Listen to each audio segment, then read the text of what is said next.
รอบสุดท้ายว่ารอบสุดท้ายนะลูกดอกเขาเก็บขนมพี่น้องครับทางนั้นหุบเลยพี่น้องว้าแจกเงินพี่น้องไปแจกติ๊บแจกติ๊บแจกติ๊บแจกติ๊บพี่น้องแจกติ๊บแล้วต้องครูบามันแจกติ๊บละโอ้ครูบามันแจกติ๊บเป็นลงของไฟด้วยเด็กน้อยยังบอกก่อนยังบอกมันซ้ำท้ายครูบามันแจกติ๊บ ครูบาอาจารย์เป็นลงน้องละเบิ้ลแล้ววันนี้ก้อนเข่าเงินก้อนเข่าเบิ้ลแล้ววิธีต้มมาแล้วบันก่อนของเงินของคำกันแล้วเกิดกิต้มไปทั้งเนาะเอาเราไปหาลอยกันยาจะเกิดกิต้มเต็มที่ได้สัก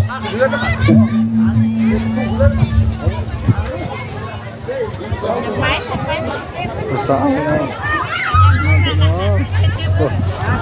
มันซ้ำท้ายนี่มันงามไปทั้งวัน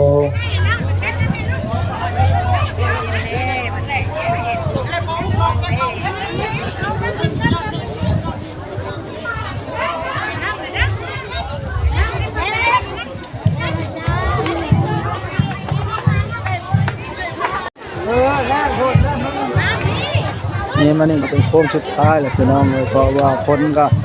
ไหลห่อหอบสุดท้ายแล้วคนเขาหอบแล้วเขาก็เอาพอออกไม่ออกเขาต้นเด้อเอาของมานี่เด้อของมาหน้าฟังไซเอานี่ต้นเนาะต้นเขาปลาเขาเอาของมาบอกเก่าเด้อเนาะผู้ใดถือต้นนะเขามามาเป้าอยู่นี่แหละมีคณะกรรมการในจิ๋วกุบาอาจารย์สถานเก็บโยเข้ามาเลย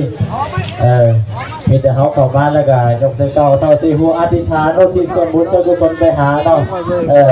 อุทิศไปหาไพ่พ่อแม่เขาบอกพิการนะตาลูกเปล่าเขาก็ดีเนาะคนที่ลงรับไปแล้วเจ้าเส้นเก่าเท่าที่หัวเพราะว่าคณะนี้การแห่บุญก็จบลงไปเนาะตามขั้นตอนของตัวจะโยมเขาเอาเข้ามาเด้อต้นเด้อแห่แล้วเอาเข้ามาไว้ของเก่าเด้อบอกเอาไม่ออกเขาแห่แล้วเอาเข้ามา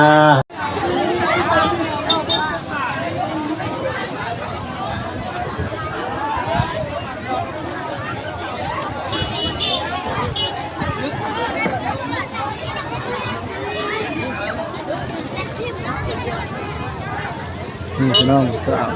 เดี๋ยวจะชมกล้องของพี่น้องตรงนี้เป็นระยะพี่น้องเป็นงานภาษาโคพี่น้อง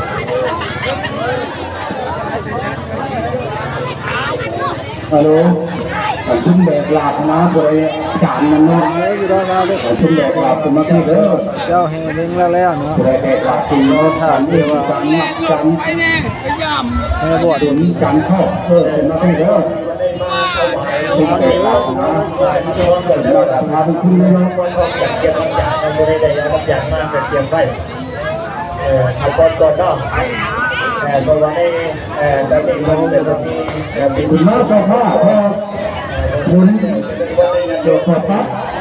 จากนี้